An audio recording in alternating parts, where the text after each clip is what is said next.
بسم اللہ الرحمن الرحیم۔ مکہ میں جب مسلمانوں پر قریش مکہ کے مظالم حد سے زیادہ بڑھ گئے تو نبی کریم صلی اللہ تعالیٰ علیہ وسلم نے مسلمانوں کو مدینہ کی طرف ہجرت کا حکم دیا، تو مسلمان اپنی زمین، املاک، گھر بار سب کچھ چھوڑ کر مدینہ کی طرف روانہ ہو گئے۔ اس کے بعد نبوت کے 13ویں سال نبی کریم صلی اللہ تعالیٰ علیہ وسلم نے بھی مدینہ کی طرف ہجرت فرمائی۔ مدینہ پہنچ کر مسلمان نبی کریم صلی اللہ تعالیٰ علیہ وسلم کی سربراہی میں خوب ترقی کرنے لگے، اسلام پھیلنے لگا، مسلمان خوشحال ہو گئے۔ لیکن قریش مکہ کو مسلمانوں کی یہ ترقی خوشحالی پسند نہ آئی۔ انہوں نے مختلف قبائل کے ساتھ مل کر مدینے پر حملے کا منصوبہ بنایا تاکہ مسلمانوں کو ختم کیا جا سکے۔ مختلف قبائل کا یہ لشکر قریش مکہ کے بڑے بڑے سرداروں کی نگرانی میں مدینہ پر حملہ آور ہونے کے لیے روانہ ہوا۔ اس لشکر کی کل تعداد 1000 تھی، جس میں 100 زرہ پوش گھڑ سوار موجود تھے جو کہ اعلیٰ تربیت یافتہ تھے۔ تمام لشکر ہتھیاروں سے لیس تھا۔ اس لشکر میں تقریباً 700 اونٹ سامان سے لدے ہوئے تھے، یہاں تک کہ 9 سے 10 اونٹ ہر رات ذبح کیے جاتے اور ان کی دعوت کی جاتی۔ یہ لشکر مدینہ سے 80 کلومیٹر دور میدان بدر میں پہنچا تو اس جگہ کو جنگی لحاظ سے موزوں دیکھتے ہوئے یہیں پر پڑاؤ ڈال لی۔ جب نبی کریم صلی اللہ علیہ وسلم کو اس لشکر کی آمد کی خبر ہوئی تو نبی کریم صلی اللہ علیہ وسلم نے صحابہ سے مشورہ کیا۔ مہاجرین تو نبی کریم صلی اللہ علیہ وسلم کے ساتھ جہاد کے لیے تیار تھے، لیکن حضور صلی اللہ علیہ وسلم نے انصار کا ارادہ معلوم کیا، کیونکہ انہوں نے بیعت کے وقت وعدہ کیا تھا کہ اگر دشمن مدینہ پر حملہ آور ہوا تو تلوار اٹھائیں گے۔ تو قبیلہ خزرج کے سردار سعد بن عبادہ نے کہا کہ کیا رسول اکرم صلی اللہ علیہ وسلم کا اشارہ ہماری طرف ہے؟ خدا کی قسم آپ حکم دیں تو ہم سمندر میں کود پڑیں گے۔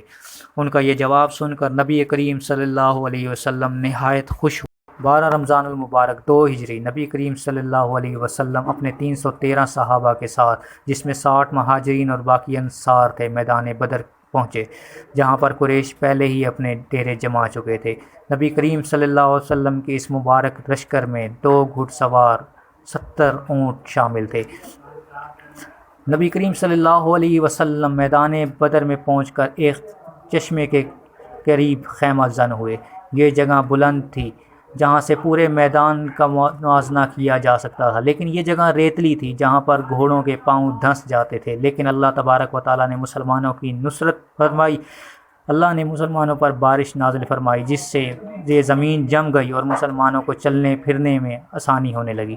اس سے متعلق قرآن مجید میں اللہ تبارک و تعالیٰ نے ارشاد فرمایا، اور آسمان سے تم پر پانی اتارا تاکہ تمہیں اس سے ستھرا کر دے، اور شیطان کی ناپاکی کو تم سے دور فرما دے، اور تمہارے دلوں کی ڈھارس بندھائے، اور اس سے تمہارے قدم جما دے۔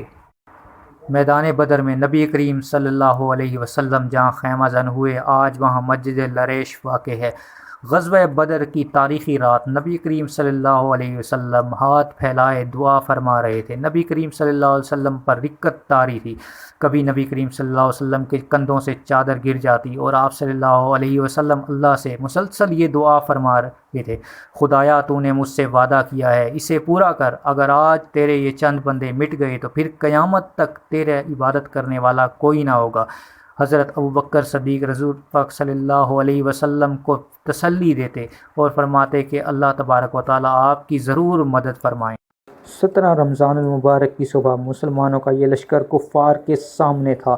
مسلمان تعداد میں کم تھے، لیکن ان کے جذبے زیادہ تھے، کیونکہ ان کو معلوم تھا کہ اللہ اور اللہ کے رسول کی ذات ان کے ساتھ ہے۔ شاعر نے بڑے خوبصورت انداز میں اس موقع کی منظر کشی کی ہے۔ وہاں سینوں میں کینہ تھا، شقاوت تھی، عداوت تھی، یہاں ذوق شہادت اور ایمان کی حلاوت تھی۔ مجاہد جن کو وعدے یاد تھے قرآن کے، کھڑے تھے صبح سے ڈٹ کر مقابل فوج شیطاں کے۔ جو غیرت مند رائے حق میں تھے مصروف جاں بازی، ابد تک نام ان کا ہو گیا اللہ کے غازی۔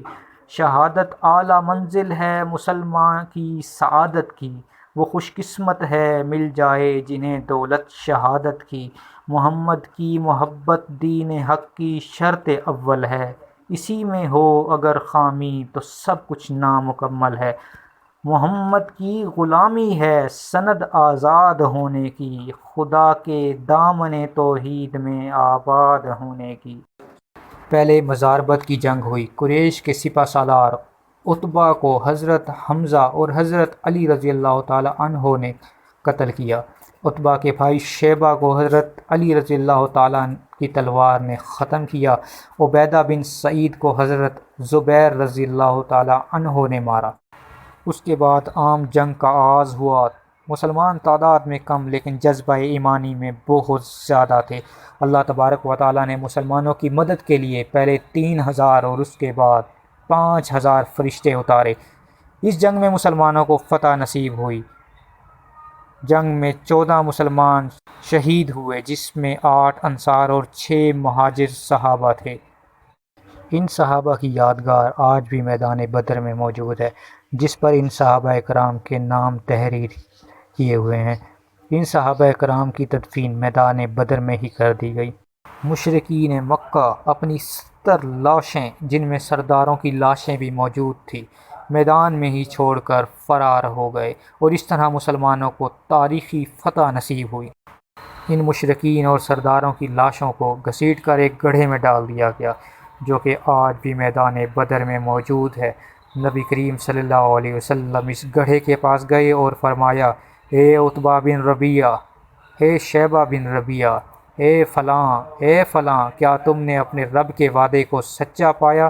بے شک ہم نے تو اپنے رب کے وعدے کو ٹھیک سچ پایا۔ اس جنگ کا نتیجہ یہ ہوا کہ مسلمانوں میں خود اعتمادی پیدا ہوئی، باطل قوتوں کی حوصلہ شکنی ہوئی، قریش مکہ کے وقار کو دھچکا لگا، عرب قبائل میں مسلمانوں کی دھاک بیٹھ گئی اور پورے عرب میں اسلام بہت زیادہ تیزی سے پھیلنے لگا اور مسلمان خوب ترقی کرنے لگے۔